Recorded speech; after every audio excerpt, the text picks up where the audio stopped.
This is my story of my students' blended learning experience, my level 1 students, in a course that I teach called Design, Graphics and Communication.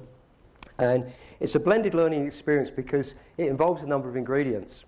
I put my curricula online up front. I have a 1-hour lecture that students come to intentionally afterwards, after the lecture is delivered online. And they have a 3-hour practical session as well. So those are my 3 key ingredients. And this is a story, I suppose, about how I've evolved this blended learning experience over the last few years. It's a work in progress. I started it in 2001. I'll probably have it finished in 2028, the year that I retire. So about halfway through. By talking about this journey, I'm able to tell you about a few things that have gone wrong, as well as a few things that are starting to go right. So this is a bit of a roadmap for the next 10 minutes, and I want to just give a little bit of background here. A few years ago, a number of my colleagues were saying that if you put stuff online, students just won't come to lectures. We have to force them to come to lectures. So I just want to sort of show that I disagree with that. Give a bit of a background, I suppose, to the flipped classroom definition. Talk about my goals for the face-to-face side of the blend, and then talk a little bit about how I go about putting together the online material so that I achieve those face-to-face goals.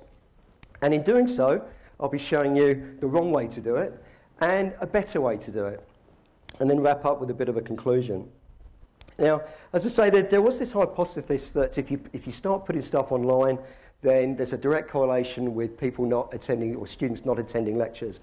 I don't believe that's the case at all. I think it's very crucial about, or there is correlation between what you put online and how you put it online with lecture attendance, but not simply the fact that if you're putting your curriculum up online, it's going to stop students attending. Far from it, in actual fact. You'd have all heard by now flipping the class, and I don't want to sort of preach to the choir, but it's not a flash-in-the-pan concept. I mean, it goes right back to the 1960s when Gregor Novak saw that his students were falling asleep in his class, and he had to do something about it. They'd worked all day, they'd come to evening classes, and they were falling asleep. So he broke his classes up into smaller learning modules, and he gave them an assignment that they had to consider beforehand and give him a bit of feedback before the start of the lecture. So just in time for his lecture, he was able to fine-tune and tweak a much more interactive environment. He found that his students weren't falling asleep in class. So it goes right back to the 60s. In the 80s, he started to use digital media, and then we've seen other people like Mizzou and that take that further and progress that to where we are today. And we've got these sort of Americanism-type terms of flipping the class, a couple more, inverting, reverse instruction, the backwards classroom. That one didn't really catch on. And you've got people using their own curriculum online, or perhaps additional resources like the Khan Academy or MOOCs. But the idea is that the students do all this stuff up front. They do a bit of an assignment so they can reflect on what they've learned, and they come to the lecture theatre armed with questions, realising what they know and what they don't know, and hopefully it leads to a much more interactive environment. So my goals, as I say, I mean, I know that I've got to rock up and stand in front of a class for 1 hour every week. And I want that to be enjoyable. I want it to be fun. So I wanted to come up with a way that made it far more interactive, where my students were basically dictating, I suppose, what happened within that 1 hour, and that I was really adding value to their education. So that was the goal. And to achieve that goal, I focused on what I put online and how I put it online. And I think the best way to actually show you what I did is to use the tools that I use for my online stuff.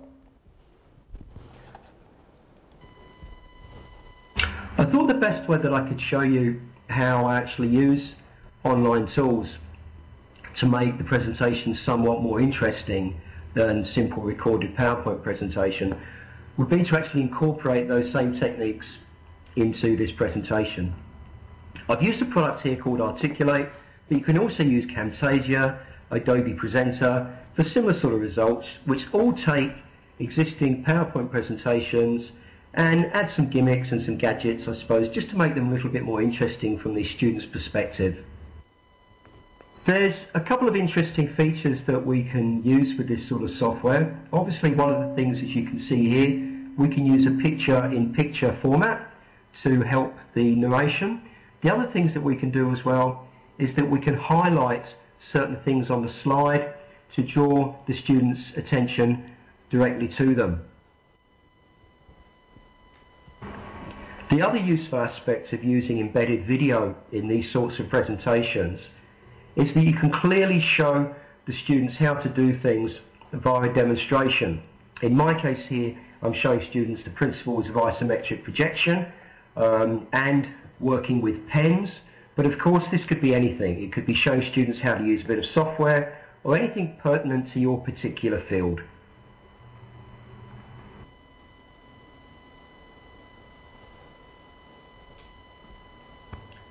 One of the most important aspects for this form of online presentation for me though is the ability to put a quiz at the end of it so that students can reflect upon how much they know, and also if you look at the results just prior to a lecture, it gives you an idea of how much the students know, and it gives you the ability to fine-tune your face-to-face sessions just immediately prior to giving them. So in 2011 I put all of these online resources up on my Uni, thinking it would create a much richer learning experience for the students in the lecture, but it didn't happen. And when I looked at some of the statistics, I could see why. This graph shows how many times students were accessing the material prior to a couple of lectures. The black line prior to lecture 1, which happened on the 27th of July, and the red line, which is showing the hits prior to lecture 4, which happened on the 17th of August. Now, some big figures here, but not as you would expect from a class of 300, bearing in mind that this also represents those students that are accessing the material multiple times. They were simply not looking at the material enough. So in 2012 I decided to do things a little differently. Each learning module that I put online had a quiz associated with it, and each quiz was worth 1%. Now I made sure that the students knew that that quiz would close down immediately prior to each face-to-face lecture. This encouraged them to go through the material prior to the lecture and do the quiz. When they came to the lecture, as a result, they were far more aware of what they understood, and they asked a lot more questions of me. Most importantly, however, I could also see in advance, looking at the quiz results, what the students understood, and I could fine-tune the content of my lecture. On the whole, though, I must say that most of the content of the face-to-face lecture was driven by questions and answers, and was a far more interactive experience with the students being far more engaged.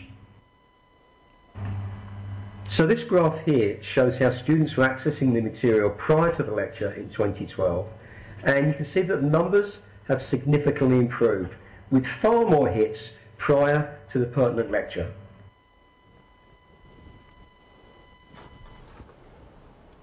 I think the best way of actually showing you the level of improvement is to put the graphs side by side, but probably so that they're on the same scale.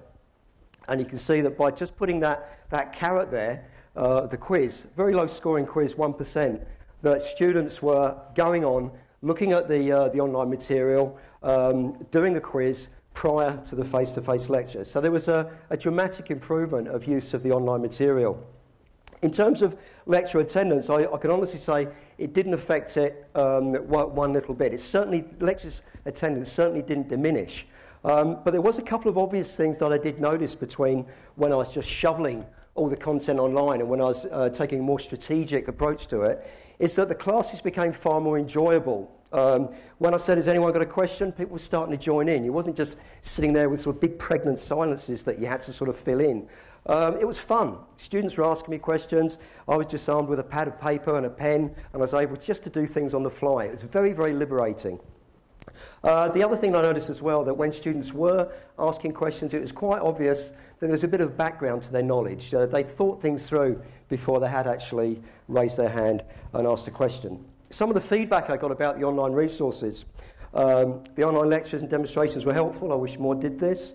After watching the demos, I was more confident about asking questions in class. I actually look forward to attending the lectures after I looked at the online material. Regarding the face-to-face stuff, I mean, some of these comments are directly pertinent to the online, but also about the on-campus experience. The lectures provided an opportunity to ask questions or listen to the questions from other students. I could have just used the online material, but that's not what I signed up for. I signed up for an on-campus experience. Lecture attendance also helped them, in addition to the learning, to catch up with their peers and their friends as well. And a bit of serendipitous learning, I suppose. So in conclusion, strategically delivered online content actually complements face-to-face lectures, and it can actually improve lecture attendance. Certainly doesn't stop students from attending. I found basically that there was far more engagement in my class, and I think the note that I wanted to end on is that teaching for me became a lot more fun and a lot more liberating as a consequence. Thank you.